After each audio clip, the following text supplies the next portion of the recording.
الحمد لله رب العالمين والصلاة والسلام على أشرف الأنبياء والمرسلين نبينا محمد وعلى آله وأصحابه أجمعين. أعوذ بالله من الشيطان الرجيم. بسم الله الرحمن الرحيم. وأن ليس للإنسان إلا ما سعى. سبحانك لا علم لنا إلا ما علمتنا إنك أنت العليم الحكيم. رب اشرح لي صدري ويسر لي أمري واحلل عقدۃ من لسانی یفقہوا قولی رب زدنی علما. آمین کہو.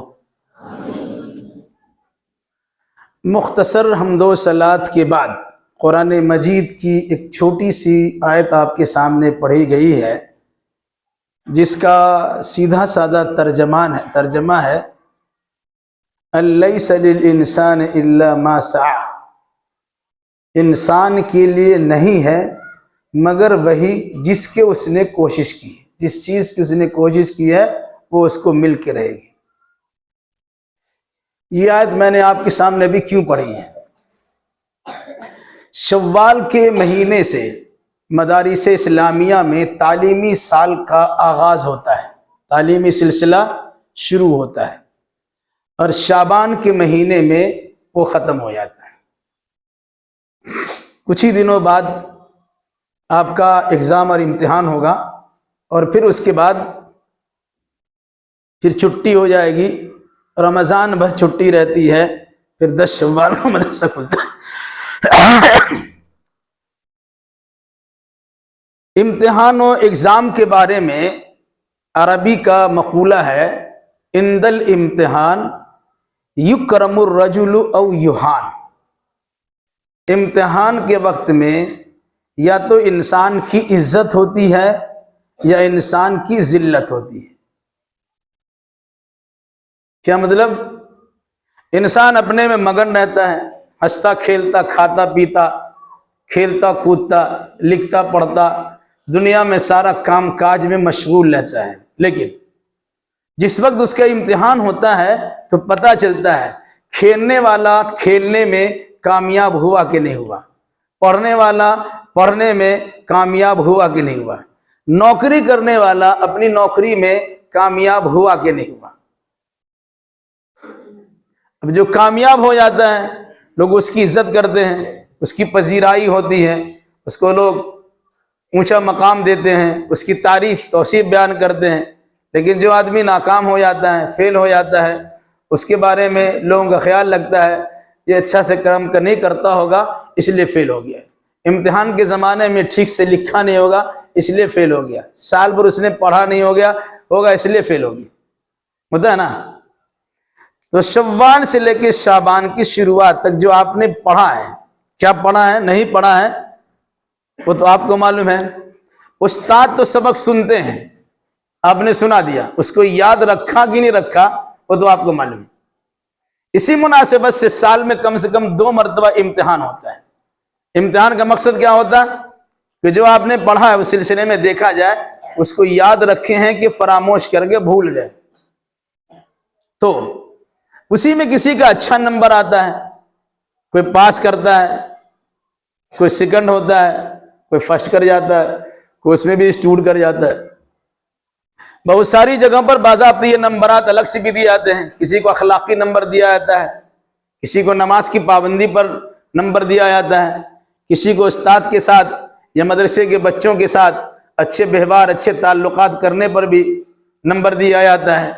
کوئی آدمی کوئی مدرسہ میں بچہ صوفی بن کے رہتا ہے، باقی اس کی تصوف اور صوفی پر، یعنی وہ آدمی ادھر ادھر نہیں کرتا، وہ نماز کی پابندی کرتا ہے، قرآن کی پابندی کرتا ہے، کلاس سے مطلب رکھتا ہے، اساتذہ کرام کی تعظیم و تکریم کرتا ہے، اپنے بڑوں کا ادب کرتا ہے، اپنے چھوٹوں پہ شفقت و مہربانی کرتا ہے، اس کا بھی نمبر ملتا ہے.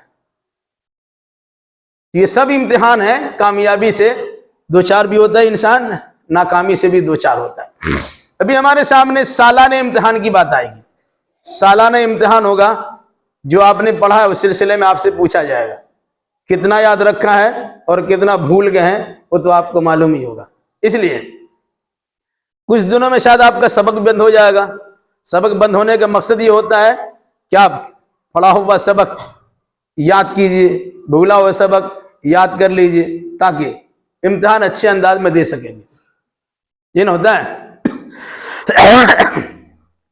جو انسان محنت کرتا ہے اس کی محنت کے بقدر بدلہ ملتا ہے. ایک اور عربی کا مقول ہے من جد فجد، جس نے کوشش کی وہی پایا، جو کوشش کرتا ہے وہ پاتا ہے. اور قرآن کیا تو تم کو معلوم ہی ہے وَأَلَّيْسَ لِلْإِنسَانِ إِلَّا مَا سَعَى، انسان کے لیے وہی چیز ہے جس کے لیے اس نے کوشش کی. کوئی انسان فیل ہونے کے لیے کوشش کرتا ہے؟ وہ پاس ہونے کے لیے کوشش کرتا ہے. اب پاس نہیں، اس کا مطلب کیا ہوا؟ آپ نے پاس ہونے کے لیے کوشش نہیں کی ہے. کامیاب ہونے کی کوشش کریں گے انشاءاللہ کامیاب ہو جائیں گے. اس کے لیے پڑھنا بھی ہے، یاد بھی رکھنا ہے. ذہن و دماغ میں کسی چیز کو بسانے کے لیے ذہن و دماغ کو خالی رکھنا ہوگا. جیسے کسی بوتل میں کوئی سامان پہلے سے پڑا ہوا ہے، آپ کچھ ڈالیے گا تو بوتل تو بھرا ہوا کیا جائے گا، کچھ باہر سے نکل آئے گا، سوچے بھر گیا. اگر ہمارے ذہن و دماغ میں کچھ پہلے سے بھرا ہوا ہے، گالی گلوچ بھرا ہوا ہے، گانا بھرا ہوا ہے اور اس قسم کی دیگر چیزیں بھری ہوئی ہے، اب اس میں قرآن ڈالیں گے، حدیث ڈالیں گے، مدرسے کی تعلیم سے متعلق معلومات ڈالیں گے تو وہ چیز اندر تو جائے گی ہی نہیں، کیونکہ منہ تو اس کا بھرا ہوا ہے. اس لیے اپنے ذہن کو خالی رکھیے، اپنے کان کو گلدان بنائیے، اگلدان مت بنائیے. اگلدان میں کیا ہوتا ہے؟ پان کھاتا ہے پیک پھینکتا ہے. گلدان میں کیا ہوتا ہے؟ آدمی پھول کا پودا لگاتا ہے. تو صحیح باتیں سننے کے لیے کان کو تیار رکھیے، دل و دماغ کو صحیح باتوں کو یاد کرنے کے لیے خالی رکھیے، تب آپ کچھ کر سکیں گے. تو ابھی ایگزام کا زمانہ آئے گا، پڑھنے پڑھانے کی باری آئی، آپ کو موقع دیا جائے گا کہ آپ پڑھیے اور یاد کیجیے. تو اگر صحیح انداز سے یاد کیجیے گا تو یاد ہو جائے گا. پڑھ بھی رہے ہیں، جھول بھی رہے ہیں، ادھر ادھر دیکھ بھی رہے ہیں تو کچھ نہیں ہوگا. بدن بھی تھک رہا ہے، دماغ بھی تھک رہا ہے، یاد بھی نہیں ہو رہا ہے. ٹھیک ہے؟ اس لیے جو وقت تمہارے پاس یا آپ کے پاس ابھی خالی بچا ہوا ہے، ان وقتوں کو بیکار رائے گا نہ جانے دے، برباد نہ کرے، بلکہ کھیل کود بھی کمی لائیے. ایگزام کے زمانے بہت سے بچے کھیلنا کودنا بند کر دیتے. کیوں؟ بھائی ہم کو پڑھنا ہے، اچھا نمبر لانا ہے. تو اچھے نمبرات کے حصول کے لیے آپ کو کرنا کیا ہوگا؟ پڑھنا ہوگا. جو بھائی نہیں پڑھتے اس کو بھی آپ کو خبردار کرنا ہوگا، اسے بھی رغبت دلانا ہوگی، اسے بھی سمجھانا بجھانا ہوگا. بھائی سال بھر تو کھیل لیے، اب ایک مہینہ بھی نہیں ہے، کچھ ہی دن ہمارے پاس بچا ہوا ہے، ہم پڑھ لیتے ہیں، یاد کر لیتے ہیں، پھر اس کے بعد چھٹی ہو جائے گھر میں جا کھیلیں گے کودیں گے. پھر رمضان کا مہینہ آئے گا تو عبادتیں خوب کریں گے، خوب قرآن کی تلاوت بھی کریں گے، روزہ بھی رکھیں گے، نماز بھی پڑھیں گے، ذکر و اذکار بھی کریں گے، دعا مناجات بھی کریں گے وغیرہ ذالک، یہ سارا کام کریں گے. لیکن ابھی مدرسہ میں جو 20-25 دن آپ رہیں گے اس میں آپ کا سبق بند ہو جائے گا، آپ کو سبق یاد کرنے کا موقع دیا جائے گا. کیوں موقع دیا جائے گا؟ تاکہ آپ اچھے نمبرات سے کامیابی حاصل کیجیے گا. اگر اچھے نمبرات نہیں حاصل کر سکے تو وقت آپ کو دیا گیا یوں ہی آپ نے گوا دیا، برباد کر دیا.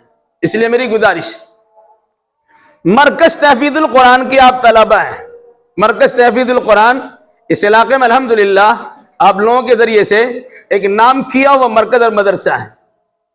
لیکن اگر اس کے بچے ٹھیک سے نہیں پڑھیں گے اور اچھے انداز میں کامیاب نہیں ہوں گے، باہر سے اساتذہ کرام آئیں گے، کہیں گے اس کا نام تو بہت سنا لیکن کام تو کچھ نہیں ہے، تو کیا ہوگا؟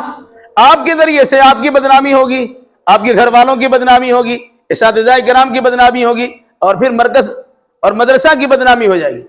اگر آپ چاہتے ہیں کوئی بدنام نہ ہو، سب کے لیے نیک نامی ہو، تو محنت کیجئے گا، خوب پڑھیے گا، یہ سوچتے ہوئے پڑھیے گا.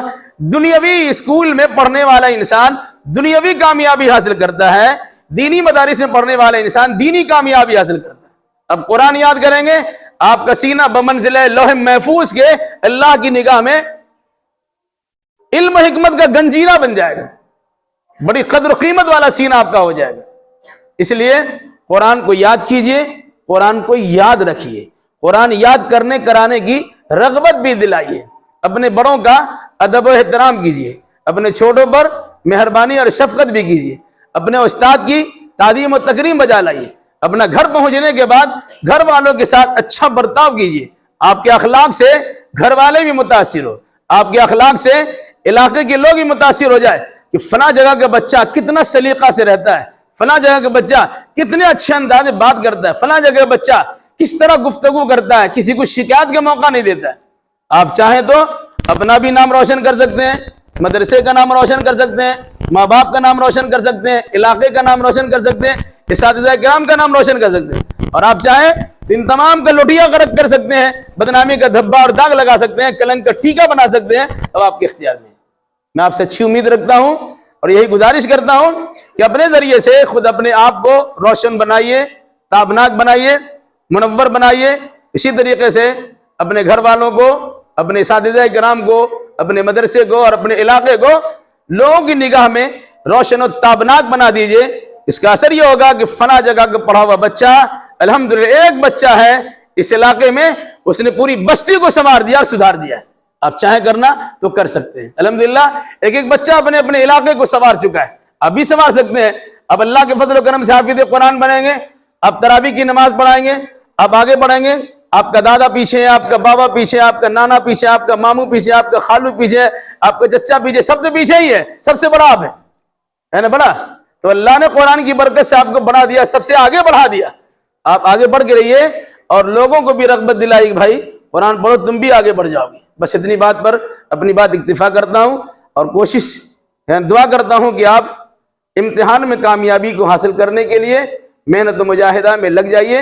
اساتذہ کرام جس طرح نگرانی کر رہے ہیں، رہنمائی کر رہے ہیں، ان کی رہنمائی میں قرآن پڑھیے، قرآن کو یاد رکھیے، قرآن کی تعلیمات کو سمجھیے بھی، اس کے مطابق زندگی گزاریے، اور گھر والوں کو بھی قرآن پڑھ کے سنائیے، انہیں بھی رغبت دلائے۔ 24 گھنٹے کے چکر میں جانے کے بجائے قرآنی آیات کے ذریعے سے رقیہ شریعہ کی صورت میں اپنے بہت سارے مسائل کو حل کر سکتے ہیں اور کرا سکتے ہیں۔ اللہ ہمیں بھی اور آپ کو بھی اور جملہ مسلمانوں کو بھی نیک سمجھ کی توفیق عطا فرمائے۔